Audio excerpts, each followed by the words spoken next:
Insisto que más allá del posicionamiento geopolítico que quiera imponer Rusia en un territorio que le serviría de escudo entre su país y la OTAN, y los intereses que también tiene en juego Estados Unidos, sobre todo Biden y su frente interno dentro del país, y lo bien que siempre le vienen los conflictos bélicos a las situaciones políticas complejas dentro del país del norte.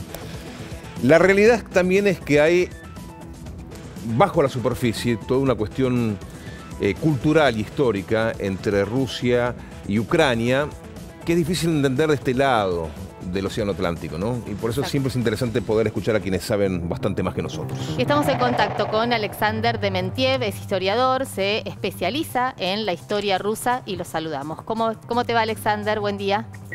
Hola, buenos días. ¿Cómo les va? Bien, muy bien. Tratando de entender de este lado del mundo a veces es muy complejo, ¿no? Pero bueno, de qué manera más sencilla podemos comprender lo que está pasando, estas zonas separatistas, el reconocimiento de la autonomía por parte de Rusia, esta división que hay en Ucrania y bueno, el mundo también dividido y observando lo que está pasando en esa zona, ¿no? Sí, la verdad es que no dormí toda la noche tratando de vigilar, no perder ninguna noticia, pero en realidad ahora les puedo decir en breve, y bueno, la trayectoria de mi enseñanza de la historia rusa me muestra que hace falta cambiar esta parcialidad, porque en el mundo supuesto occidental hay un cuadro muy fragmentado acerca de los acontecimientos que pasan en el mundo. Entonces, claramente que hoy por la noche pasó una cosa muy importante que Putin en su declaración dijo sobre la hipocresía y nombró a los Estados Unidos como un imperio de la mentira, que no es que él lo nombró, él citó a algunos especialistas estadounidenses que ya desde hace mucho están nombrando todo el sistema político que surge en los Estados Unidos como un imperio de las mentiras. Y más aún, él dijo que Ucrania no es el enemigo de ninguna manera, pero es el rehén en las manos de este imperio de las mentiras. Y además de esto, nosotros tenemos que comprender que hay mucha gente de la OTAN y de los países que son alineados a la OTAN en los Estados Unidos que ciegamente creen en lo que dicen los Estados Unidos, nunca están discutiendo, nunca les interesa lo que pasa en el resto del mundo. Ellos olvidan de lo que pasó en Yugoslavia en el año 99 cuando bombardeaban una ciudad, las construcciones civiles, los edificios de las personas, bombardeaban una ciudad en medio de Europa y a nadie le importó esto. Después no les importa por qué invadieron a Irak mostrando, no sé, las pruebas que son truchas y que a todo el mundo les convencieron que hacía falta invadir a Irak, destruirlo y convertirlo en una cuna de terrorismo internacional ahora. A nadie le importa por qué invadieron a Libia. Estos ejemplos dio Putin, de hecho, y sabía hacia dónde iba. Y en Rusia se sentía que iba hacia este lado, que Ucrania era el rehén en las manos de los estadounidenses para después seguir atacando a Rusia. La semana pasada empezaron los discursos bastante extraños de parte del gobierno ucraniano que decía que iba a recuperar las armas nucleares. Y Putin había declarado antes que no era un problema, era un problema de tiempo y de tiempos de plazos muy cortos, porque Ucrania tenía todo para tenerlas. Antes había tenido las armas nucleares. ¿Usted cree que también es una búsqueda de un posicionamiento global después de décadas donde Rusia había perdido esa hegemonía como superpotencia y con el liderazgo de Putin y algún tipo de escalada militar como la que estamos viendo ahora en Ucrania, estaría recuperando un posicionamiento de cara a otro eje mundial que tiene a China, a Irán, del otro lado del mundo? ¿Usted cree que China e Irán ahora tienen posicionamiento de una superpotencia mundial? Yo no lo creo todavía. Pero el problema es que esto también es lo que quieren ver. Es lo que quieren ver en esta parte del mundo.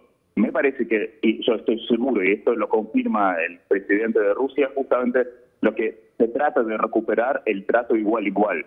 Los Estados Unidos consecutivamente durante 30 años no respetaban ningún acuerdo lo violaban y seguían avanzando con las alianzas militares antirrusas desde ya.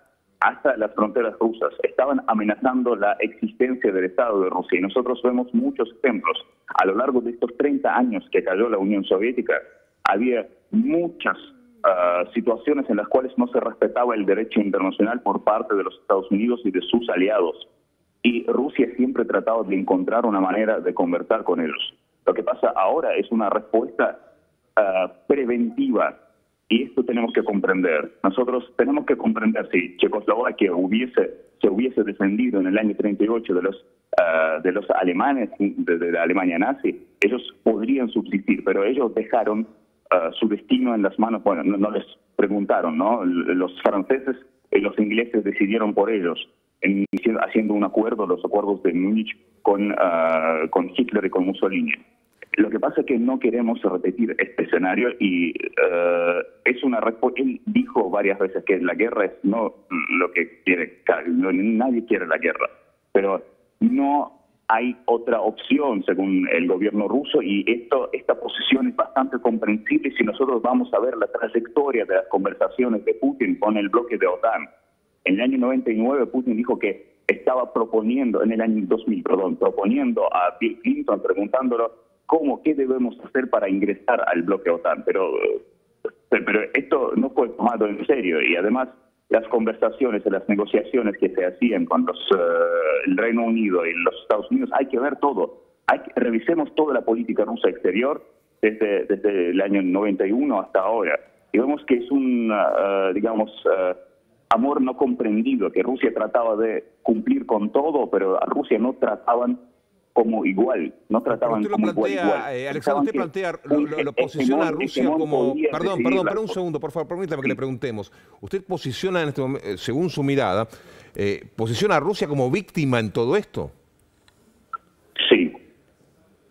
Sí, bueno, pero Alexander, la realidad es que es cierto que Rusia interviene a propósito de, si nos remontamos a la historia, un territorio que en algún momento perteneció al Imperio Ruso, en algún momento también a lo que fueron las repúblicas de la Unión Soviética. No debe pertenecer a los Estados Unidos, esto es lo que quiero decir. Ni las Américas, ni algún territorio fuera de los Estados Unidos, no tiene que pertenecer a ellos. Y ellos juegan y manipulan, sabemos cómo dejan las cosas. Es una carta muy, muy mala. Ahora estamos ante estamos ante un eje de conflicto distinto, de motivaciones de conflicto bélico al que tuvieron, Alexander, las últimas guerras. Por las últimas guerras tuvieron en todos los casos motivaciones económicas.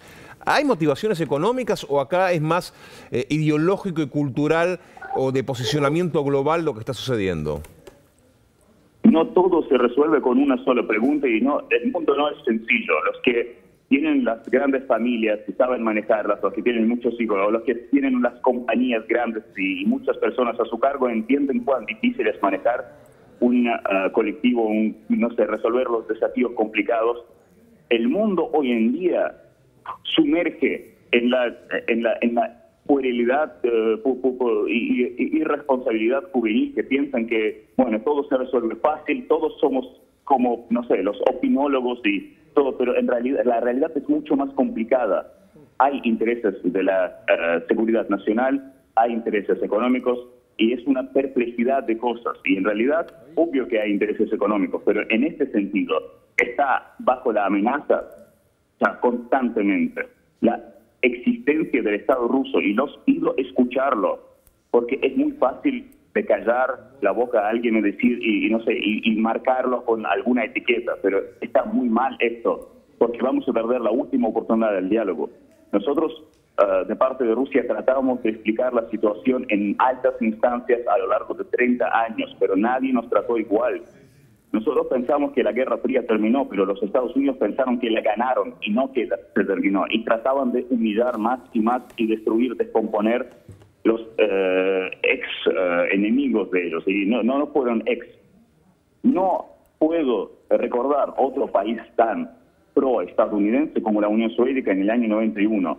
Y lo que ahora se convirtió en un país tan anti-estadounidense es la pura política y pura realidad de los Estados Unidos. Todo lo que hacían paulatinamente y consecutivamente durante todos estos años es el fruto de esto, es el fruto de manipulaciones, es el fruto de todo. Obvio que es fácil de irritar todo constantemente. Durante 8 años corría la sangre de Donbass y nadie prestó la atención a lo que pasaba ahí. A nadie le importaban las víctimas del gobierno de Kiev porque supuestamente es el aliado de los Estados Unidos y no, claro, las víctimas que mueren con las balas democráticas no son víctimas, obvio.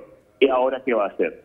Yo creo que va a ser el gran juicio en Ucrania. Nadie quiere ocupar Ucrania. Lo que hace falta es cambiar el gobierno ahí y instaurar la paz, hacer el juicio sobre la gente que quema, sobre las personas que son responsables por la gente quemada viva en Odessa en el año 2014.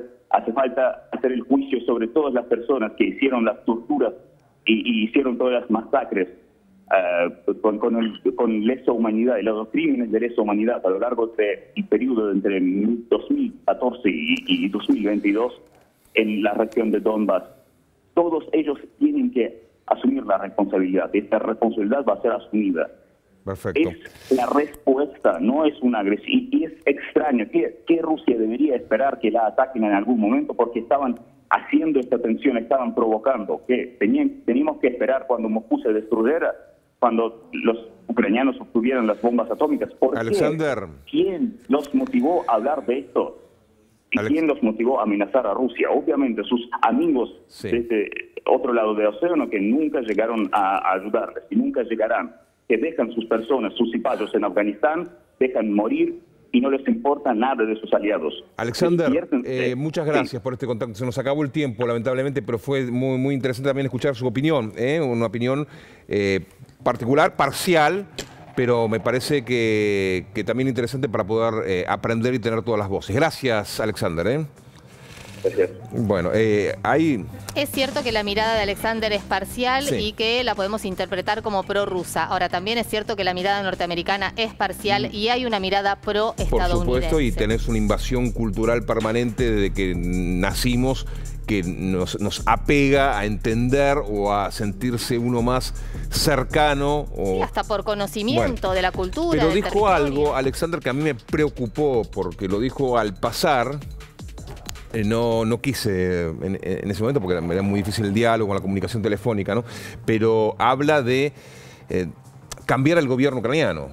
El único que puede cambiar el gobierno ucraniano es el pueblo ucraniano. Es el pueblo ucraniano, porque entonces se justifica de alguna manera, no digo que lo haga Alexander, las informaciones que había previas a la invasión o al ataque, que era eliminar objetivos puntuales políticos dentro de Ucrania como para liberar la zona, ¿no? Habrá diferentes miradas sobre un conflicto que claramente es muy complejo.